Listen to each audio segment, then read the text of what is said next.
বাবার লাশ ঘরে রেখে পালিয়ে গেছো, সন্তানের লাশ ঘরে রেখে পালিয়ে গেছো। এমনও লাশের দাফন করেছি, 166 জন লাশের দাফন কার্যে সহযোগিতা করেছি চাঁদপুর আমাদের ইসলামী আন্দোলনের টিম। এমনও লাশের দাফন করছি যেই লাশের মা বাবা সন্তান কেউ নাই, ঘরের চৌকাঠে লাশ ফালাইয়া দিয়ে চলে গেছে। এমনও লাশের দাফন করছি যে লাশের সন্তান ফোন করে বলছে বাবার লাশ অমুক ঘরে পড়ে আছে, এসে ব্যবস্থা করে দিয়ে যান। কোথায় ছিলি তখন? ছাত্রলীগ, যুবলীগ, বাংলাদেশে আর একজন আছেন যারা যিনি এই কষ্টগুলা করছেন, বিবাড়িয়ার সন্তান, সম্ভবত এই যে কি ফাউন্ডেশন ওনার, তাকওয়া ফাউন্ডেশন, তাকওয়া ফাউন্ডেশনের কিছু পিকচার দেখেছি। আবার এমন পিকচার নিজে তুলেছি, পুকুর পাড়ে লাশ পড়ে আছে, বাগানে লাশ পড়ে আছে, এই লাশের বাবা আছে, লাশের মা আছে, লাশের ভাই আছে। এই লাশ যেই রাজনীতি করতো সেই রাজনীতির লিডার আছে, সেই রাজনীতির বড় বড় নেতারা আছে। আজকে সেই লাশের পাশে কেউ নাই। কে দাফন করেছে? কে কবর দিয়েছে? কে গোসল দিয়েছে? এমনও লাশের গোসল এই 2 হাত দিয়া দিয়েছি। গোসল দেওয়ার সময় তার গায়ে 108 ডিগ্রি জ্বর ছিল, 108 ডিগ্রি জ্বর ছিল গোসল দেওয়ার সময়।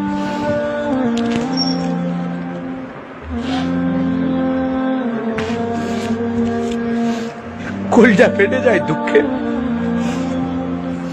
আজকে এমন এমন ব্যক্তির বিরুদ্ধে যাদের নির্দেশে ওলামায়ে কেরাম এই কাজগুলো করতে, যাদের নির্দেশে আমরা এই কাজ করছি,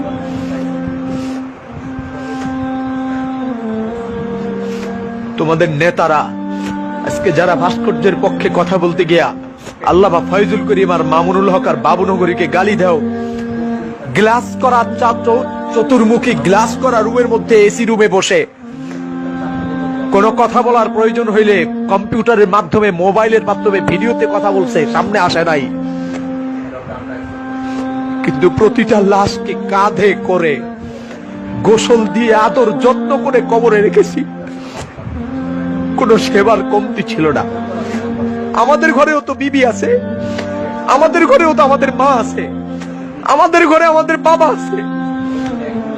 কোন বাবা চায় না তার সন্তান অনিশ্চিত ভবিষ্যতের দিকে চলে যাক। কোন প্রিয়তমা বিবি চায় না তার প্রিয়তম স্বামী অনিশ্চিত গন্তব্যে চলে যাক। যতটি লাশের দাফন আর কাফনে রওনা হয়েছি, বিবি কিছু সময় চুপ ছিল, নীরব ছিল, জবানে বলতে সাহস করে নাই যে যায় না।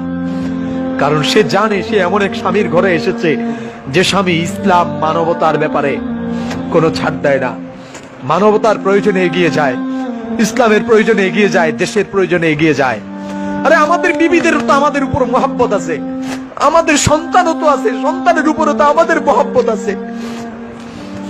তোরা বের হস নাই, কিন্তু আমাদের সন্তানের মহব্বতকে আমরা তালাক দিয়েছি, বিবির মহব্বতকে লাথি দিয়েছি, বাবা মায়ের মহব্বতকে বাবা মায়ের জায়গায় রেখে দিয়ে বেরিয়ে গেছি তোদের জন্যে। 166 জন লাশ চাঁদপুরে যাদেরকে দাফন করেছি, এদের মধ্যে অসংখ্য লাশ ছিল, অনেকগুলা লাশ ছিল যারা ছাত্রলীগ করেছে, যুবলীগ করেছে, আওয়ামী লীগ করেছে। কই আওয়ামী লীগের কোন নেতাকে তো পাই নাই, যুবলীগের কোন নেতাকে পাই নাই, ছাত্রলীগের কোন নেতাকে পাই নাই। এতগুলো কষ্ট বুকে চাপা দিয়ে রেখেছি, নিজের জীবনকে বিপন্ন করে করোনার লাশ দাফনে এগিয়ে গিয়েছি, কাঁধে বহন করেছি, হাতে বহন করেছি, নিজ হাতে ডলে ডলে গোসল দিয়েছি। আজকে আমাকে জুতা মারো, আমাকে দেশ থেকে ভাগায়া দিচ্ছ, আজকে আমি মৌলবাদী, আমি রাজাকার, আমি পাকিস্তানি, তো তুমি ভারতকে সমর্থন করার জন্য তুমিও বাংলার অপরাধী, তুমিও যুদ্ধাপরাধী, তুমিও দেশদ্রোহী। একই অপরাধে যদি আমাকে দেশ ছাড়তে হয় তো এর আগে তোমাকে দেশ ছাড়তে হবে। আমি যে দেশপ্রেমিক এর কোনো সন্দেহ নাই, আমার অসংখ্য প্রমাণ আছে, এ দেশে আমার অবদান আছে, আমার বাবার অবদান আছে, কিন্তু তোমার কোনো অবদান নাই। তুমি শুধুমাত্র আওয়ামী লীগ এই নামটাকে পুঁজি করে তুমি তোমার পেট বাঁচাচ্ছ, তুমি তোমার সন্তানের আহাল পরিবারের পেট বাঁচাচ্ছ। এ দেশে তোমার কোনো অবদান নাই, বরং অবদান আছে লুটতরাজ দিক দিয়ে তুমি শ্রেষ্ঠ, ধর্ষণের দিক দিয়ে তুমি শ্রেষ্ঠ, খুন করার দিক দিয়ে তুমি শ্রেষ্ঠ, মানুষের হয়রানি করার দিক দিয়ে তুমি শ্রেষ্ঠ, মানুষের হক নষ্ট করার দিক দিয়ে তুমি শ্রেষ্ঠ। এগুলোর দিক দিয়ে তোমার অবদান আছে। তুমি সাবধানে কথা বলো। আজকে বাবুনগরীর বিরুদ্ধে যারা কথা বলে তাদের জন্ম বৈধ, এই কথা আমি বিশ্বাস করি না। মুফতি ফয়জুল করিমের বিরুদ্ধে যারা কথা বলে তাদের জন্ম ঠিক আছে, এটা আমি বিশ্বাস করি না। আল্লামা মামুনুল হকের ব্যাপারে যারা অসঙ্গতি কুরুচিপূর্ণ কথা বলে তাদের জন্ম ঠিক আছে, আমি বিশ্বাস করি না। কুল জাল হক ওয়া যাহাকাল বাতিল ইন্নাল বাতিলা কানা যাহুকা।